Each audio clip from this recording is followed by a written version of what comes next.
Sabay-sabay natin alamin ang mga kaganapan na nangyayari sa ating bansa.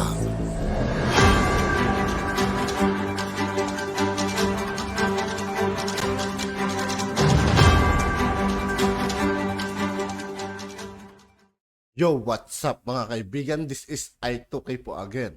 Ngayon nandito naman ulit tayo sa channel ni Banat News Updates. Dito naman ulit tayo magbibigay ng komento at reaksyon. Kaya samahan nyo ko guys. Let's go! Pag-usapan natin ngayon, ito po, no? Ayon po kay Representative Congresswoman Franz sa budget na yung tanggalin yung confidential fund, natanggal. ICC, gustong papasukin, may resolution po sila. Ito po ba ay susundin na naman ng buong gobyerno ng ni PBBM? Nagsalita na po yung prinsesa, si Franz Castro. Susunod po ba yung administrasyon sa Your Highness? Tignan po natin kung susunod. At nang isahan na lang, no? Para magkaalaman na po. Alam nyo, napupunan natin kung ano man po yung hinihingi nito ni Franz Castro. Sinusunod po ng administrasyon, no? Na pinamumunuan po ni Romualdez Marcos. No? Yan po ang administrasyon natin ngayon. Kailangan na ng bagong DepEd Secretary. ACT Teachers Party List wishes for a new Department of Education Secretary for Christmas. Hindi, pa-Christmas nyo na raw. Palitan nyo na raw si Sara Duterte. Susunod kaya ang administrasyon? Isa sa pangunahing hiling ng maraming mga guro at educational personnel ay ang magkaroon ang Department of Education ng bagong kalihim na makaguro, maka-estudyante at may tunay na karanasan sa sektor ng edukasyon. Sa panahon na hinawakan ni BP Sara Duterte ang DepEd, walang nakita o naramdamang magandang pagbabago ang sektor ng edukasyon.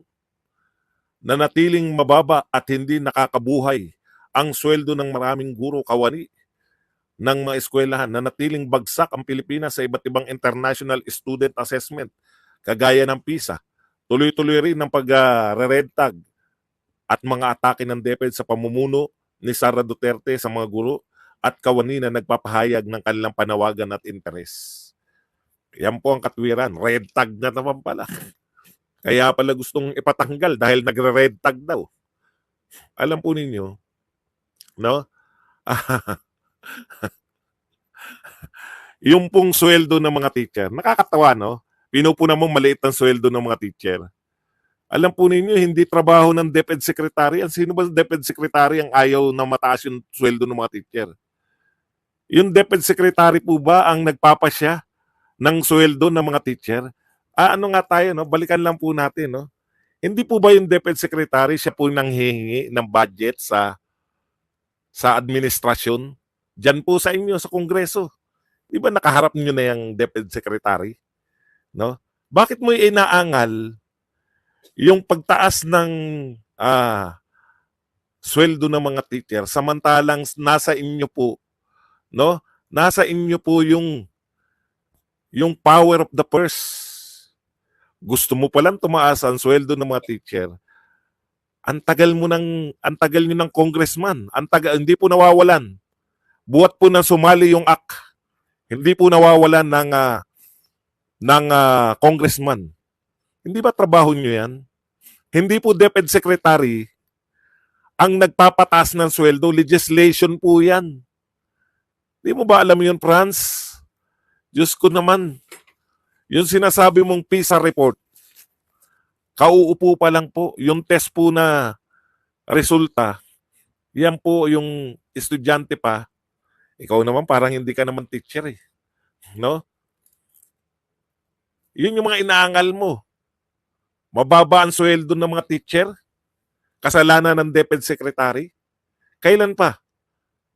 Ang tanong ko po, pwede po ba magtaas ng sweldo yung mga teacher ay yung DepEd Secretary? Pwede niya ba taasan? Siya lang po mag-isa? Wala pa pong DepEd Secretary ang nagkaroon ng kapangyarihan na magtaas ng sweldo ng mga teacher. Yung teachers po, na hawak po ng DepEd, yung may control po yung DepEd, ha? Oo, tumutuloy. Kasama po yan sa mga opisyal ng pamahalaan. No? Hindi po pwedeng teacher, DepEd secretary lang, magdedeklara, tataasan ko ang sweldo ng mga teacher. Hindi po yan pa. Ewan ko kung kinakailangan ko pa pong explain to sa inyo. No? Simpleng-simple lang po. Yung inaangal ni Franz Castro kung bakit dapat palitan si Sara Duterte, hindi niya talaga trabaho. Trabaho mo nga yung patasin ng sweldo ng mga teacher eh. Legislature yan eh. Hindi po pwede nasabihin ng DepEd Secretary, o tataasan ko ng 20,000 yung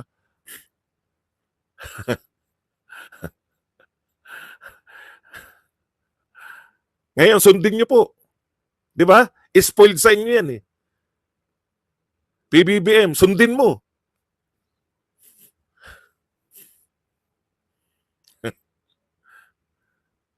Isa pa po. Most trusted, pinakamataas po ang approval rating ng DepEd. Tapos, yung ahensya ng pamahalaan na may pinakamataas na rating, trust rating at kung ano-ano pang rating, yun pa po ang inyong tatanggalin. Bakit hindi po yung pinakamababa? Alam niyo po ba kung sino po ang isa sa pinakamababa? Department of Agriculture. Sino ba ang Department of Agriculture? Si BBM, di ba? Di ba si BBM?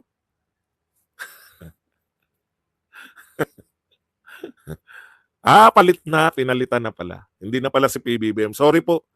Salamat po sa mga nag-correct. Hindi na po si PBBM ang Department of Agriculture. Pasensya na po kayo.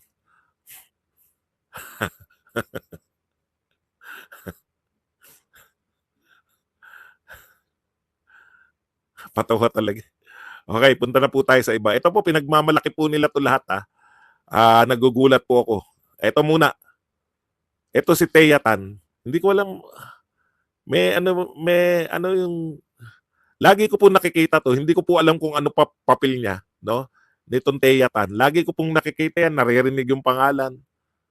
Masyadong yung antaas ng tingin sa sarili. Ito po ang sinabi ng Thea Tan. Pakinggan nyo po at magugulat kayo. Kung gaano po kataas ang tingin nito sa sarili. Okay, generally, pleased with President Marcos Jr.'s performance in 2023. Siya raw po ay generally na-pleased po siya sa performance ni Pangulong Marcos noong 2023. Tanong ko lang, sino ka ba naman? Bakit kailangan ikaw ang ma-please? Hindi niyo po ba napupuna? Yun mga pumupuri po kay Martin, panay mga congressman. Ngayon, itong pumupuri naman kay PBBM, panay mga tauhan niya. Hindi po ba?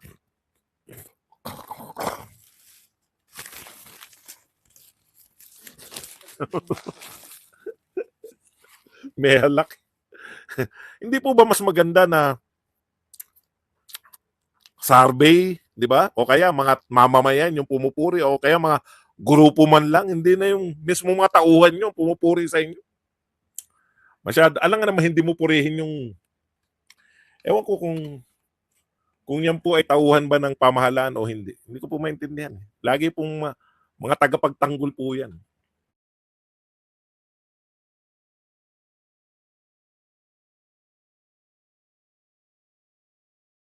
Pag-usap.